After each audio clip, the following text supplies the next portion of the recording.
Iloko-loko yung dyan yun. Ayoko na.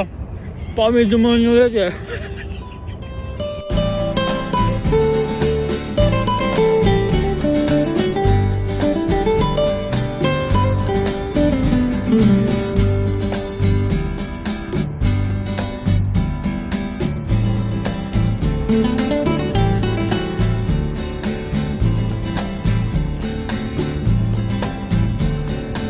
Dito na ako sa taas.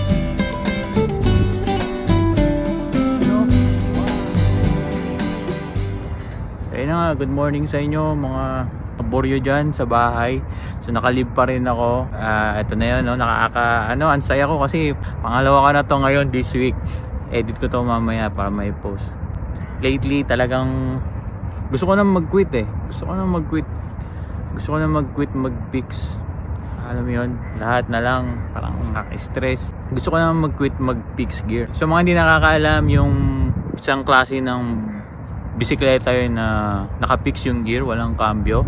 Kumbaga 1:1 yung padjak mo, walang pre-wheel, tsaka walang preno. Sa mga nakakilala sa akin, no, late bloomer ako eh. Parang less than 2 years ago lang ako natuto mag-fix gears. Hindi basta-basta yun, kasi may kasabihan nga na lahat kaya mag-bike, pero hindi lahat kaya mag-fix gear. Kasi nga, kailangan mo ng ekstrang lakas ng tuhod doon para patigilin yun. So, nito nga, nung umuwi ako galing sa trabaho ng New Year, bumangga ako sa kotse sa likod. Although minor lang naman, pang ilang semplang ko na yun nung nakaraang taon tsaka to. So yung unang araw ng taon, yun naman ang nangyari sa akin, semplang pag-uwi. May mga konting pasalang ako, tapos yung ulo ko umampas dun sa likod ng kotse. So buti na lang matino yung helmet ko, tsaka tong ginagamit ko sa lamin nito, kung makikita nyo, ayan, may tama, ayan o. Kung di ko suot to, siguro may tama din yung mata ko, tapos hindi to sa salamin umampas pag ganun. So bakit nga ba, di ba? Ba't ko ba naisipang gusto mag-quit na sa fixed gear?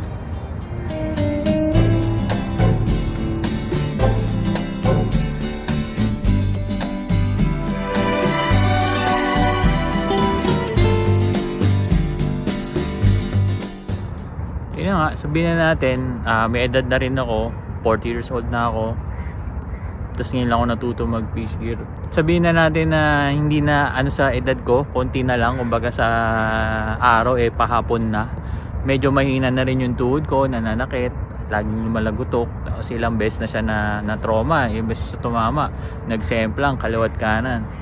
So ito nga, yung hindi pa ako nakaka-recover nung semplang ko nung last November. Ito na, dali na naman ako ngayong itong January 1. Pero yun, siyempre, thankful pa rin ako, puro minor lang naman. Walang hindi naman tayo pasaway sa kalsada. Parang nag-iingat pa rin ako. Siguro imagine na lang natin ano pa kaya kung reckless tayo mag-bike, no? Pero huwag niyong gayahin yun.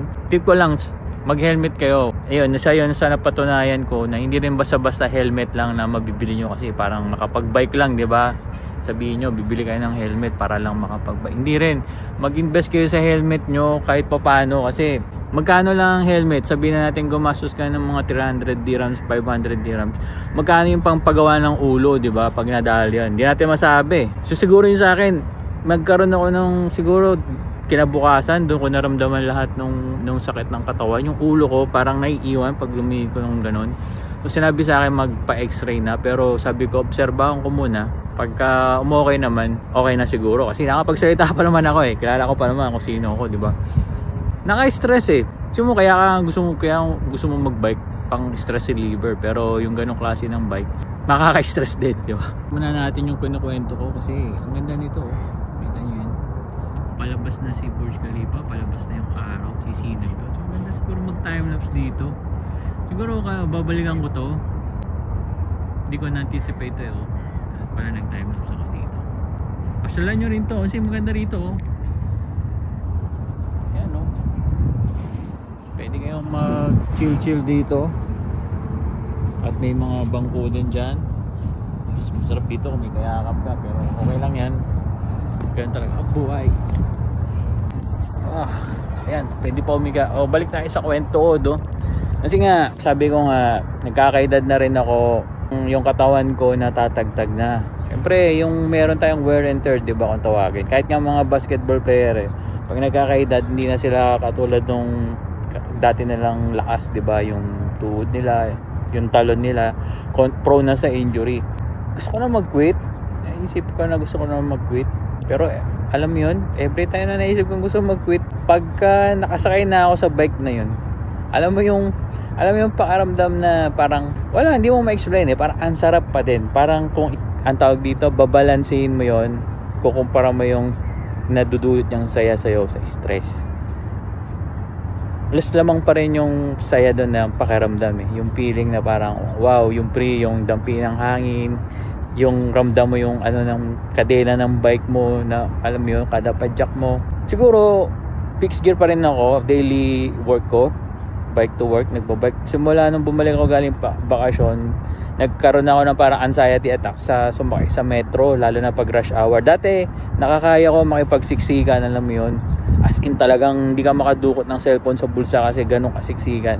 Pero nung bumalik ako, parang sabi ko nag-iba yung pakiramdam ko, para akong tas may time kasi nun na nag-stuck yung metro. Okay lang umaandar, pero pagka nag-stuck yung metro, may time na yun na gano'n na tumigil siyang gano'n, tapos ang dilim sa may bandang tunnel sa may Borjo. Parang sabi ko, hindi ko alam mo nang gagawin ko kasi sobrang siksikan, hindi ako makakilos, parang na ng panic attack. Sabi ko noon, ayoko na, sabi ko magbabike na lang ako. So yun, na-enjoy ko yung mga unang buwan bike to work. Syempre masaya, nakapag-bike ka lagi, pero nung eto na, syempre lahat ng asshole masasalubong mo sa daan, makakasabay mo sa daan, talagang doon ako parang wow, parang stress talaga, parang gusto mo makipag-away, gusto mo makipagsuntukan, alam mo yun.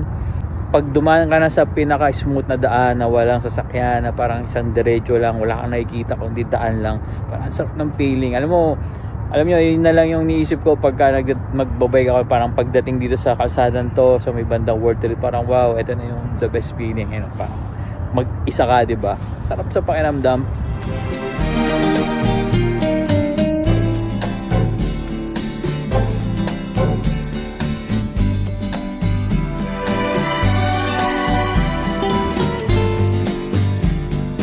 Habang binibidyoan ko to, dumaan dito, akala ko ba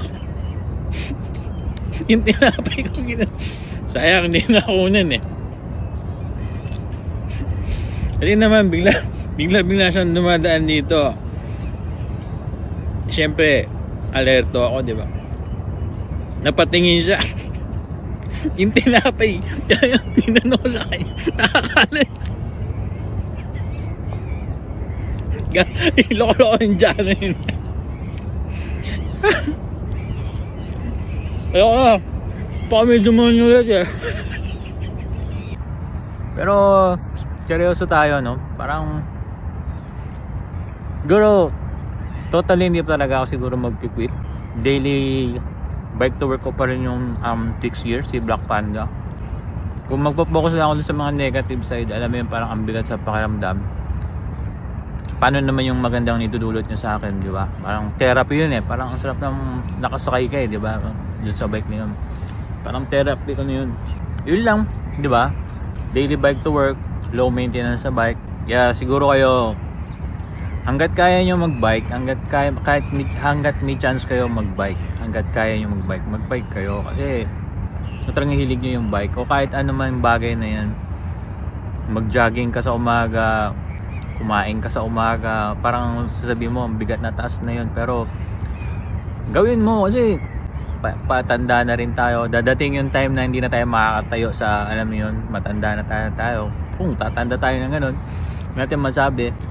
Dadating yung time hindi na tayo makakalakad, dadating yung time hindi na tayo makakatayo. So gawin natin.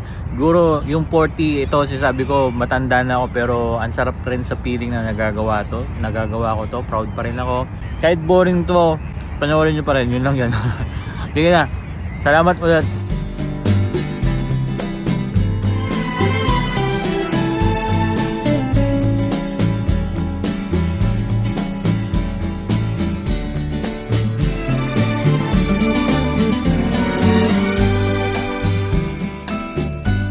You know, haha.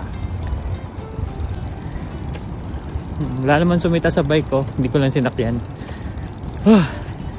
Hinihingal ako. You know? Feeling ko nasa New York ako.